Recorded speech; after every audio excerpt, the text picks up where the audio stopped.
चिकित्सालय माथिली आशाकर्मी को चैरे चिकित्सा सर्वसाधारण को किभली चिकित्सा होउछि एथिरु जणाजाए। मालकानगिरी जिला माथिली सदर महकुमा स्थित उपखंड चिकित्सालय ठारे एभली दृश्य देखा मिली। मालकानगिरी जिला आदिवासी संघ सभापति बंधु मुदुली और राज्य आदिवासी संपादक कमल साई माझी अभियोग माथिली 20 गोटी ग्राम पंचायत को एकमात्र उपखंड स्वास्थ्य केन्द्र माथिली रही। यह सहित कालियागुड़ा, पांगाम, सालिमी, कियांग, भेजागुड़ इत्यादि स्थान में स्वास्थ्य केन्द्र अच्छी, किंतु दुखर विषय ए सब स्थान में डॉक्टर नहांती, जहाद्वारा समस्ते माथिली उपखंड स्वास्थ्य केन्द्र उपरे निर्भर करिथांती। आज दुर्गम अंचल जड़े आशाकर्मी डायरिया रोगरू माथिली चिकित्सा हेबापाई आसीथिले, किंतु तांकु बेड न मिलिबारु तांकु चैरे चिकित्सा करा जायथिबा देखिबाकु मिलिछि।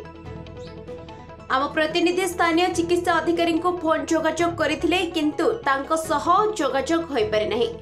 मालकानगिरी सीडीएमओ धनेश्वरंको सह जोगाजोग करिबारु सीडीएमओ निजे आसी तदंत करिबा सह आशाकर्मी को बेड जोगाइथिले। एवं आगामी दिन में डॉक्टर और समस्त असुविधार समाधान कराजिबो। मो वर्तमान दायित्व रही आपण मानक सहयोग रे कार्य कराजिबो बोली प्रतिश्रुति दैछन्ते। आम प्रतिनिधि फोन पाई सीडीएमओ आसी तदंत करिथिबारु अंचलवासी आम प्रतिनिधि को धन्यवाद जणाइछन्ते। मोर परिचलानी नाटा होची कमल साई माझी, मालकानगिरी जिला आदिवासी संघर सेक्रेटरी। बर्तमान आज मुझे उपस्थित होती जे कि आम जे बंधु भाई कहले से आम आसिक आज टी परिदर्शन करूँ कि प्रकार माने माथिली गोष्ठी स्वास्थ्य केन्द्र चली। आम आसी देखला बेलू माने परिष्कार नहीं, परिष्कार परिच्छन्न नहीं। अधिकांश जो पेसेंट मान तो से समय स्मेल कर विभिन्न प्रकार बासना हो।